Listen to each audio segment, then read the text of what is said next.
nagu lubatud sai, siis me Veikoga hakkame teie maailma kummutama, aga läbi huumoriprisma. Ja me ei lepi kokku ette, millest me hakkame rääkima. Ja praegu ma just mõtlesin, et mis võiks olla see esimene teema. Esimene teema oleks see, et kuidas me asju näeme, nii me neid tõlgendame, mis omakorda hakkab ju mõõtama, kuidas me nendesse suhtume. Ja ennem, kui Veiko Tär teeb siin suu lahti, ma räägin talle ühe loo, siis ta saab hakata kohe kommenteerima. Mul oli mõnda aega tagasi niimoodi, et oli karp ja karbil oli ümber lint. Ehk siis valge karp, sinine lint ümber. Nagu kingitus. Nagu kingitus. Arvad sina. Arvad sina. Ja ma räägin kogu aeg oma loengutest ka lastest. Ja kuna mul on endal 5 lapselast, siis nende järgi on väga hästi nagu aru saada, kuidas me maailma kujundame. Kaasa võetud Veiko, ka sina nüüd kuul. Ehk siis, minul oli see karp ja tüdrukud tulevad külla. Üks on 4, teine on 6. Ja see karp oli riiuli peal ja see suurem läheb ja ütleb, oi, nana, kas sul on mingi kingitus siin või? Ja 4 läheb ja ütleb, miks sa arvad, et see on kingitus? See on ju karp, millel on lint ümber.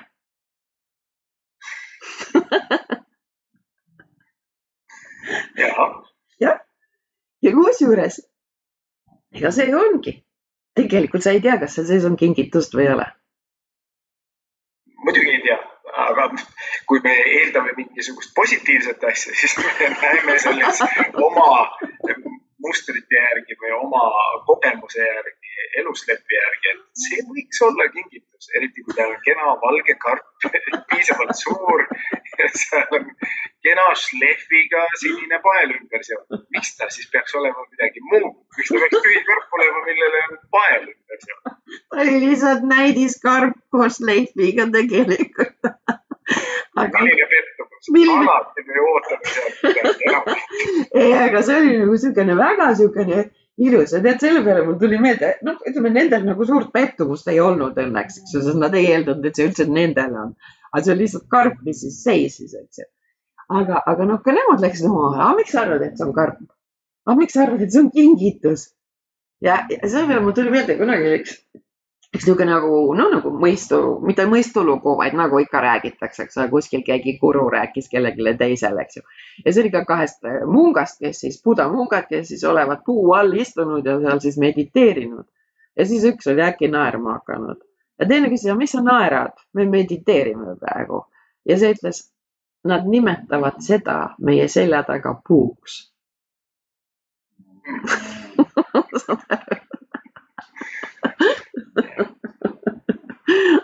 Samamoodi, kui klouni käest küsitakse, et mis sa nii tõsine oled, kas midagi on lahti? Siis kloun vastab selle peale, ei, ma lihtsalt puhkan. No jaa, aga vaata see. See on sama asi, et kas peaks rääkima tõsistest asjadest nagu väga tõsiselt? Mis sa arvad? Mõnikord olen kontekstist, olen hetkest, olen situatsioonist, aga enamasti minu arust selline väike suunurk ülespoole lähenemine on alati kasulik. Jah, on kasulik jah. Ja vaata, see on nagu see huvitav, et nagu, kui sa hakkad nagu analüüsima, siis alati, võt seesama, ma siin üritasin suga seda ühte ülesannet teha, et kui sa oled täiesti veendunud, et sa midagi tahad, siis miks sa peaksid kartma seda, mida sa tahad saada? Aga see on üks väga kasulik ülesanne, sest et tegelikult, kui sul on nagu poolused nii-öelda, et sul on kaks poolt, et üks on pluss, teine on miinus, siis alati, kui sa midagi tahad, siis on seal all midagi, miks sa seda kardad. Ja kui sa nüüd võtad selle sama küsimuse, et kui sa tahaksid seda, mis sa kardad, nii. Miks sa võiksid tahta seda, mida sa kardad?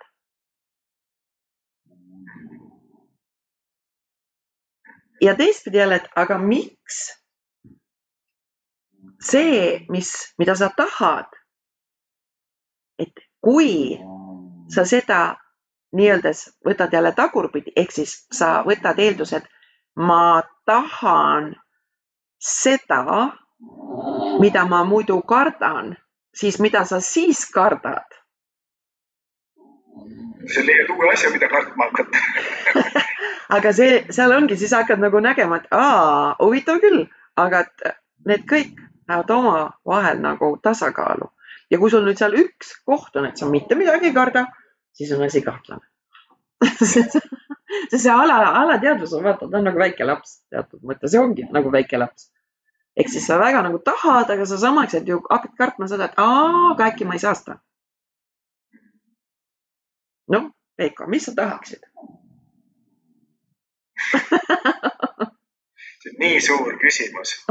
Võta üks väikene asi. Üks väike asi. Tahaks,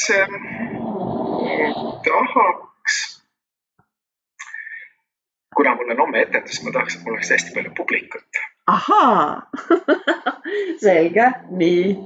Ja kui sa tahad, et sul oleks palju publikut, siis mida sa siis karta võiksid? Kardan seda, et neid ei ole nii palju. Okei. Mille pärast oleks kasulik see, kui neid ei ole nii palju? Siis... Sinu jaoks? Minu jaoks? Jaa, sest see on ju sinu soov. See on minu soov, jah. Ma mõtlen, et võib-olla siis ma tunnetan seda väikest publiku arvu paremini. Nii. Emotsionaalselt haldan rohkem. No nii. Võib-olla see on midagi positiivset. Kasvud sees ju tegelikult. Et ma jõuan nendeni paremini. Nii. Võib-olla. Jaa, no. Mis seal veel võiks olla? No, et see on, kui sa nagu pikalt seda läbi mõtled, siis läheb. Aga kui sa nüüd võtame edasi järgmise küsimuse. Et kui, ehk siis, sa kartsid seda, et ei tule äkki palju publikut. Eks ju, sa tahtsid, et oli palju publikut, siis sa kartsid seda, et äkki ei tule palju publikut. Nüüd, eks ju, kui sa tahaksid, et oleks vähem publikut, no sa tõid selle välja. Aga kui sa nüüd võtad jälle järgmise küsimuse, et aga mida sa kardad siis, kui sul on vähe publikut?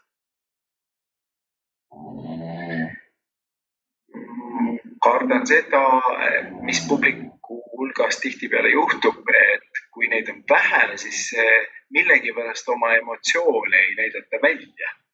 Aga kui on rohkem, siis on sellel justkui selline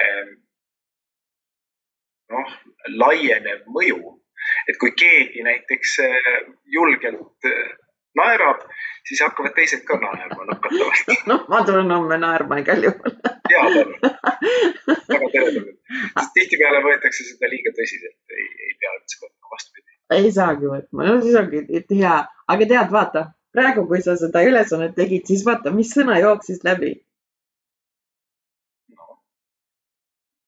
Siis, kui mul ei ole palju publikut, mida sa kartsid.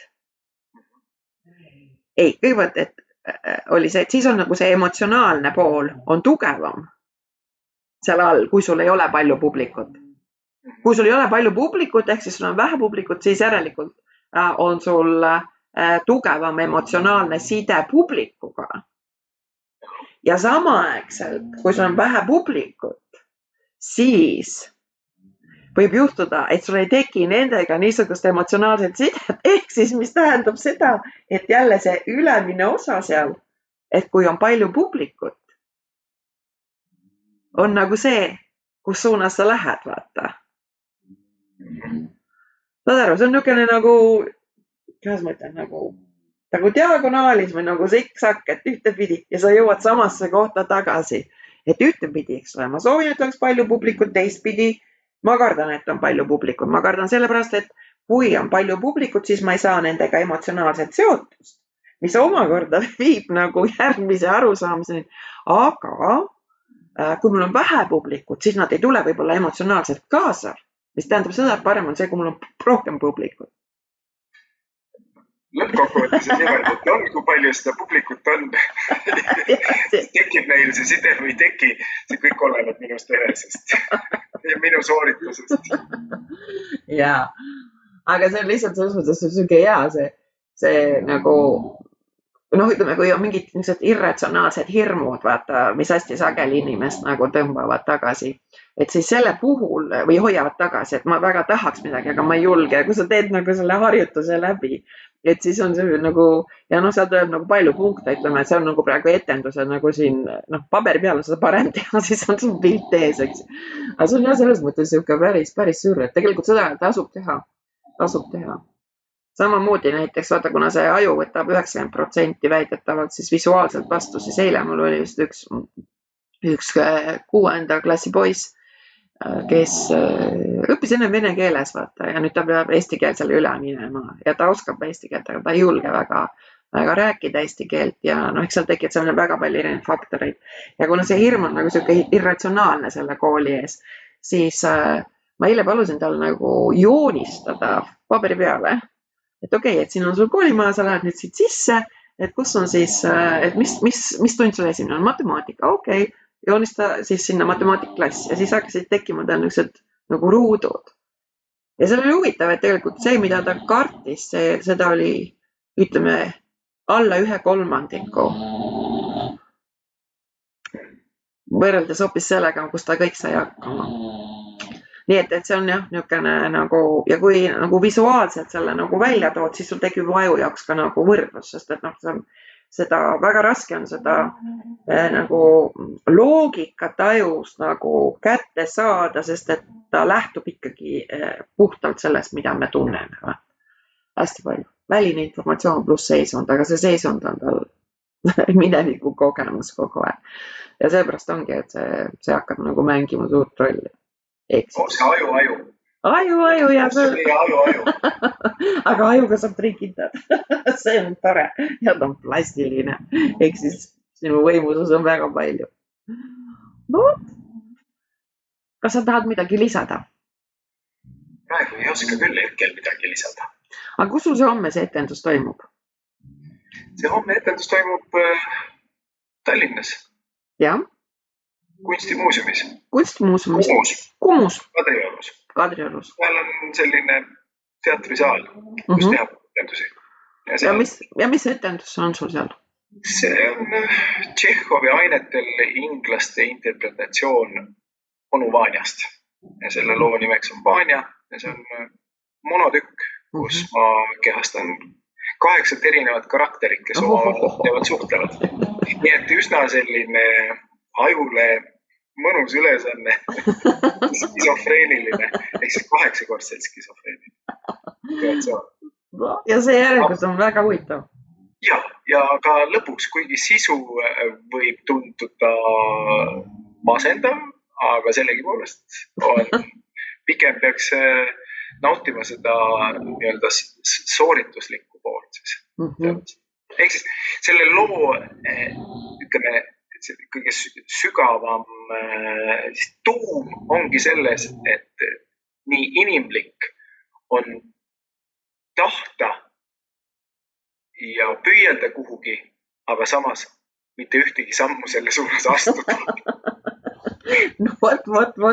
Ehk siis see kõik emotsioonid seal välja paisata, oma tundeid väljendada ja järgmisel hetkel siis võtta need kõik tagasi ja minna oma eluga selles vanas rööpas edasi. Ehk siis nagu... Sellest see räägibki. Tavaliselt elugi. Jaa, tavaline elu. Ja kes siis homme 15. ei jõua sinna, 15. mail? Need saavad vaadata, millal sa jälle teed järgmises kohas. Nad peavad siis mind tellima. No, võt see on väga hea. Ehk siis on homme viimane etendus, aga ära ütle kunagi, et on viimane. Seda me ei tea. Märken on seal juures, et see on viimane etendus. Jah, no vähemalt selleks ajaks. Kuule, aga aitäh sulle, aga lõbus oli taas. Ja kõikidele kuulajatele toredat päeva. Ärge siis kartke, mõelge läbi, milleks see, mida te kardate, tegelikult teie jaoks kasulik on.